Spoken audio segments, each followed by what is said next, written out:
Hello, dear friends. This is Joseph Gabrielson once again.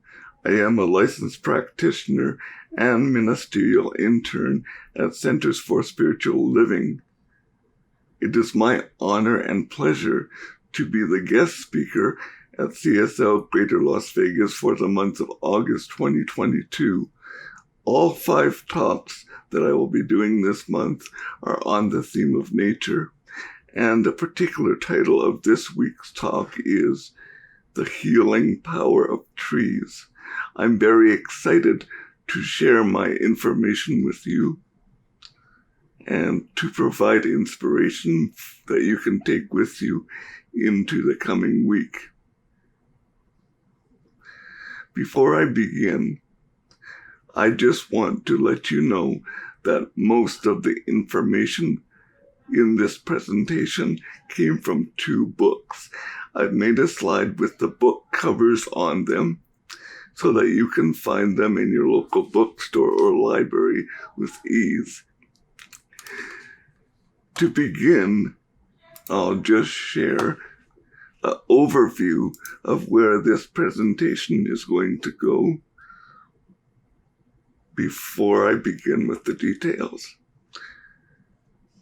There's basically 3 very loose sections to this presentation. One is trees are planet's lungs and climate control. The second one is roots run deep and how trees interact.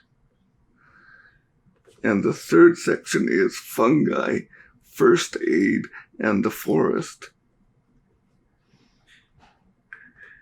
In the first section, we'll take a look at the water cycle and the whole idea that trees produce the oxygen that we breathe. In the second section, we'll briefly touch on the intelligence of trees, how they learn and communicate with each other. Did you know that older trees are even protective of younger trees? It will be a fascinating section. And the third and final section is fungus, first aid, and the forest. Trees have a built-in protection and healing mechanism.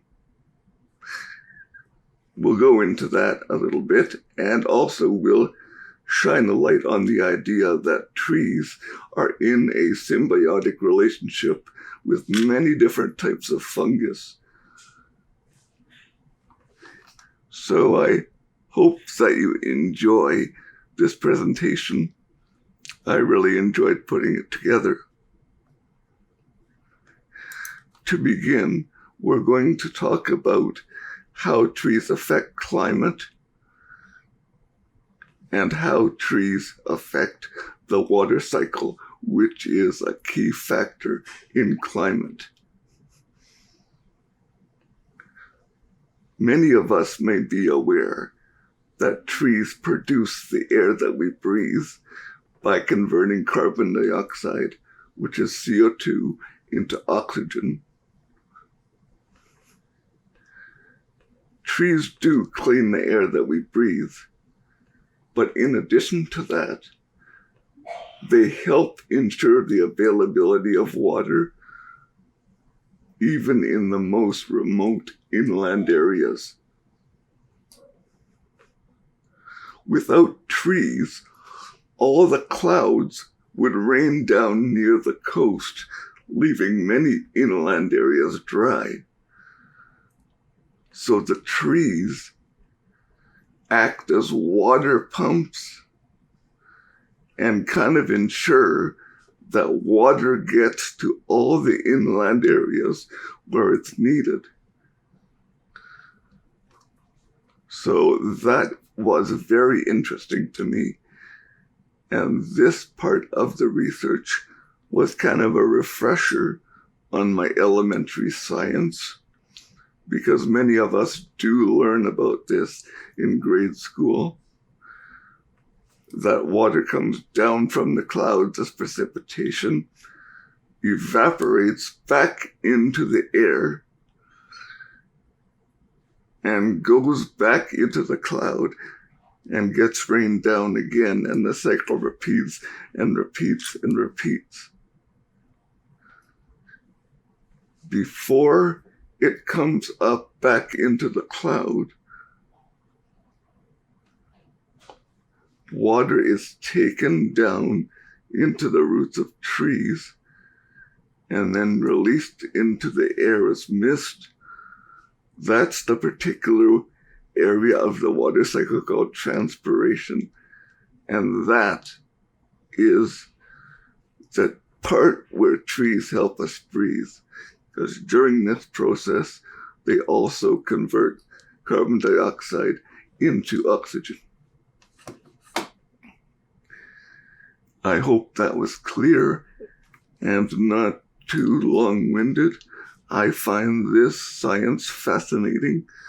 If you want to learn more, you can use Google and search for the water cycle or refer to the 2 books that I mentioned earlier. I've also included another slide that just gives some bullet points about how trees affect climate and water. One of the bullet points is about transpiration, which we already spoke about, drawing water through a tree and the tree releasing it as vapor. At the same time that this process is happening, this is when the tree is also converting CO2 into oxygen. So trees help the water cycle by absorbing polluted sediments that may lead to soil erosion, therefore making the soil more durable. It also helps to make sure that the water does not get polluted. Trees also help to moderate against extreme weather and reduce flooding by slowing the flow of runoff. So those are just some interesting bullet points that really drive the point home that trees are a very important part, not only to the forest ecosystem, but to all life on the planet. I want to talk for a little bit about soil and roots. Did you know that the majority of the Earth's soil is comprised of old trees? When plants die, including old trees, they decompose with the help of small organisms in the soil. This is the same way that your home compost might work. Roots anchor the trees into the soil and absorb nutrients and water. They also allow the trees to share nutrients and information with other trees and plants in the forest, and we will get into that in more detail in just a moment. Did you know that trees, they have to make a lot of decisions throughout their lives as to where to grow, when to shed their leaves, where to get the most moisture, where there might be the most nutrients? Trees must notice the temperature and the length of the day and be able to save this information somewhere.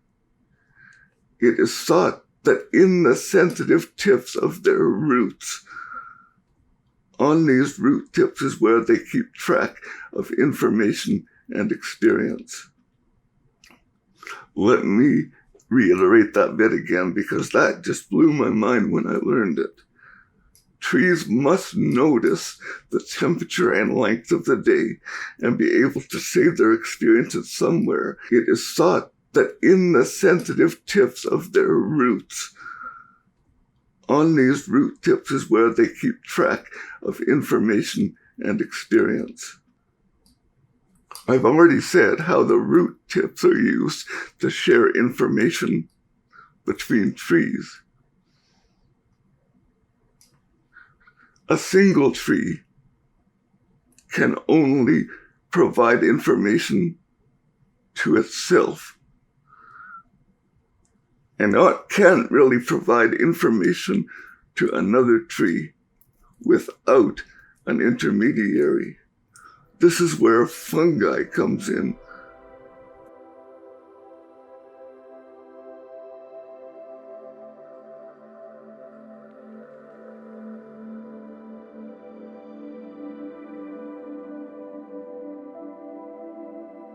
So in order to communicate between two or more trees across a distance, trees have to make a connection with special strands of fungus called mycelium, and they connect to these fungus strands called mycelium, and then the mycelium connects to the other trees.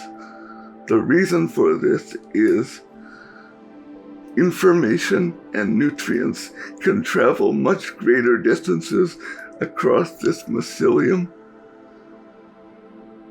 than it can through the roots of a tree. So basically, the trees make connections in their roots with these mycelium fibers from the fungus, and then through these fibers they connect with all the trees in the forest. It's a lot of information here, I know. I find it fascinating, and I'm doing my best to make it clear and concise. How do trees communicate with one another? By forming relationships with fungi and using strands of this fungi to connect to other trees.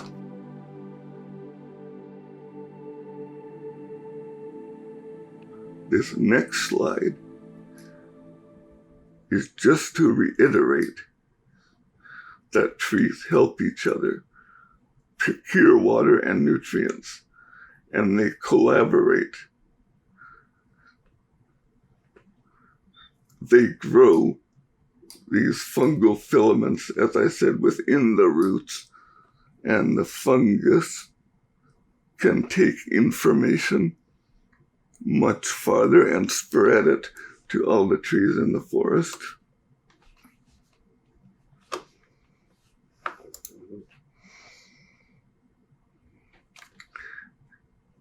And I will close with this idea and this quote from author Peter Wohlleben. We have learned that mother trees recognize and talk to their kin, shaping future generations. In addition, injured trees pass legacies on to their neighbors, affecting gene regulation, defense chemistry, and resilience of the forest community.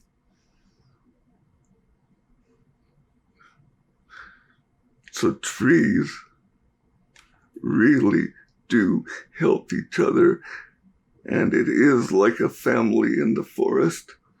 Older trees protect younger trees. Trees can send nutrients and information to other trees. They actually even give off a scent. When a tree is injured, it gives off a scent that other trees can smell, so they are aware of the danger. Isn't that amazing? I know that there was a lot of information in this talk. You don't have to remember it all. My goal was just to give you a newfound appreciation for trees, and I think the authors of these two books have accomplished that for me. So I trust that I've communicated this effectively. Okay, now I invite you to meditate with me, and I will lead you in a brief tree meditation. So I invite you to just take a deep breath, and as you do so, Allow all the inspiration and information that was just received to integrate into every cell of your body. You don't have to try and remember it. Just know that what you need to know will stay with you, and the rest will wash away. So just take a few deep breaths. Ground yourself in the present moment by imagining roots coming from your feet, going all the way down to the core of the earth, wrapping around the center core of the earth and coming back up and connecting to the root chakra, so you are grounded in the peaceful presence of Mother Earth.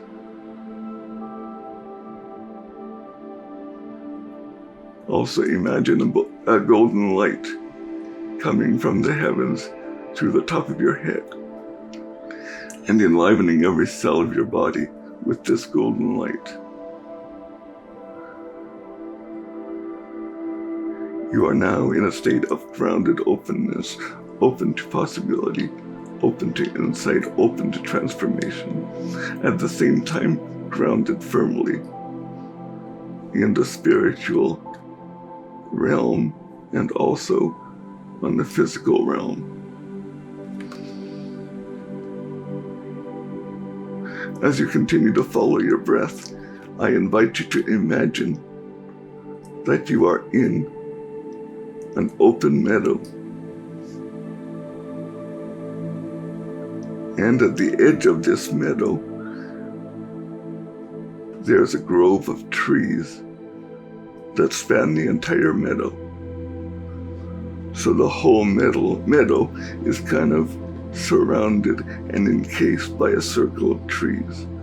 So you have the openness of the center of the meadow, but you're also protected by a layer of trees.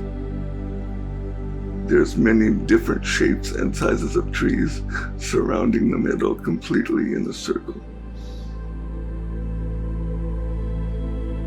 As you look around you and see trees all around, one particular tree will seem to be calling to you. Using your intuition, you will go toward a particular tree that is calling to you. And you will notice that it is very large and has roots much bigger than many of the other trees around, for it is a mother tree, a parent to many sapling offspring. This mother tree is the epicenter of the forest. It is in communication and communion with every other tree and plant in the forest. Because this tree is so large, it has a hole in the trunk of it big enough for you to step in and actually be inside of the tree. Could be a redwood, could be an oak. Any tree will do. It's just very large, and there's space enough for you to climb in. So you climb in the tree, and there's enough room for you to stand up straight.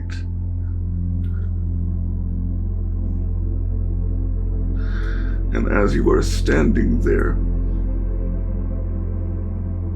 the energy of the tree begins to vibrate and radiate out towards your body. Just allow the energy of the tree to be with you and work on your body at all levels, cleansing, clearing, neutralizing anything that no longer serves, and providing you with the wisdom of the trees and a blessing from the trees, from nature.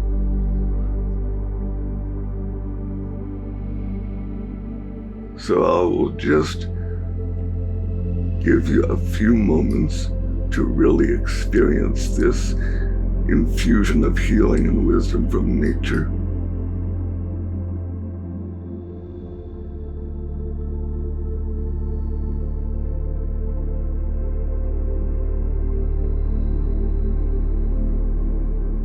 Allow the energy that the tree is sending you to penetrate every atom, every cell, every molecule, every tendon, every muscle, every joint, every bone, every tissue.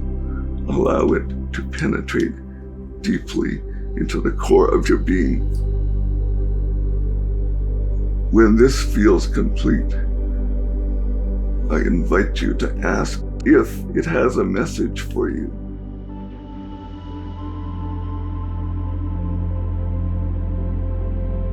I will give you a moment or two to receive this message.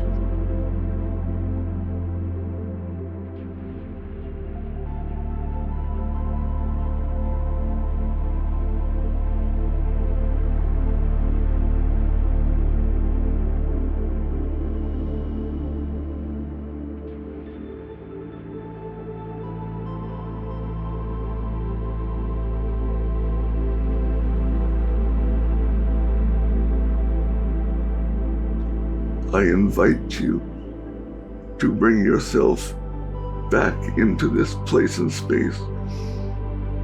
Before you do, give gratitude toward the mother tree, and then slowly, with your breath, bring yourself back into the room, into the seat where you're sitting, into your body. Wiggle your feet a little bit, just to get yourself back into the physical body, and just take a moment to sit in silence to integrate the energy.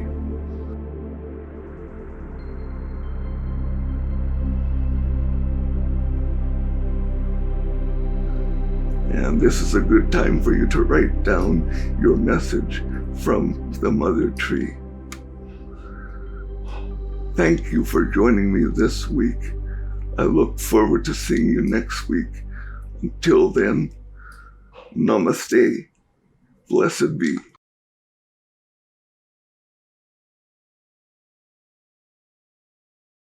Here at Center for Spiritual Living Greater Las Vegas, we are a mission and vision-driven community. We offer transformative educational opportunities, deep and meaningful moments of connection, uplifting Wednesday and Sunday services. We greatly appreciate your contributions that support the amazing work we're doing here in Southern Nevada. We have several easy ways you can contribute. We have text to give. Simply text the amount of your donation to our text to give number, and you'll be prompted to enter your information. There's a link to our online donation page posted below this video where you can contribute by debit or credit card. And of course, you're always welcome to send a check to our office if that works better for you. All of your contributions go to support the great work that we're doing here in Greater Las Vegas community.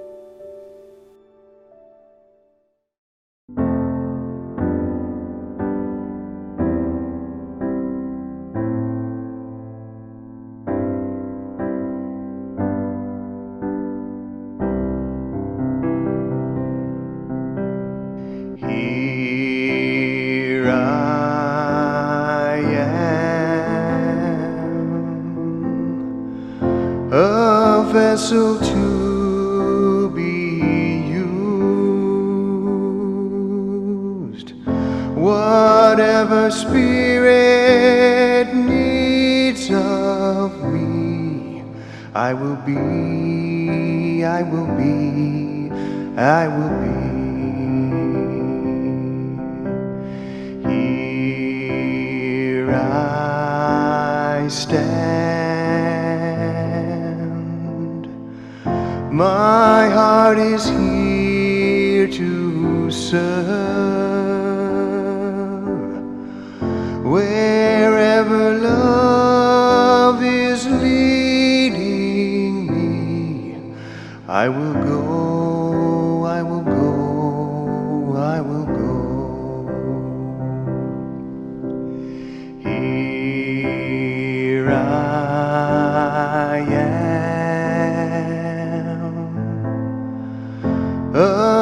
vessel to be used. Whatever Spirit needs of me, I will be, I will be, I will be. Here I stand. My heart is here to serve. Wherever love is leading me, I will go, I will go, I will go.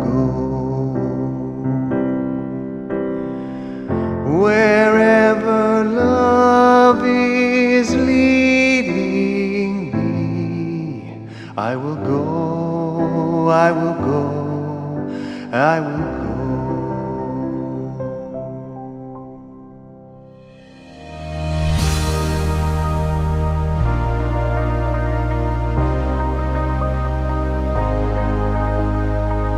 The monthly publication, Science of Mind magazine, is a treasure to be read and contemplated.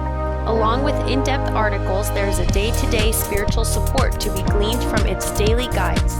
Licensed practitioner Lynn Frankenberger hosts Adventures in Faith every Tuesday at 11 a.m. on Zoom, and you're invited to join in. This is a weekly group discussion that focuses on those daily guides and how to apply them. Check Facebook and our weekly newsletter for more details. CSL Greater Las Vegas brings you much of your favorite spiritual music every Friday at 7 p.m. with spiritual soundscapes. Enjoy performances from CSLGLV vocalists along with special guest singers. It's music for your soul. Subscribe to the CSLGLV YouTube channel to get a convenient link sent to you for each musical performance. At CSL Greater Las Vegas, it is our mission to inspire spiritual discovery through community connection, exploration, and celebration. This mission supports the all-inclusive vision of Centers for Spiritual Living worldwide, in which we envision a world that works for everyone and all of creation.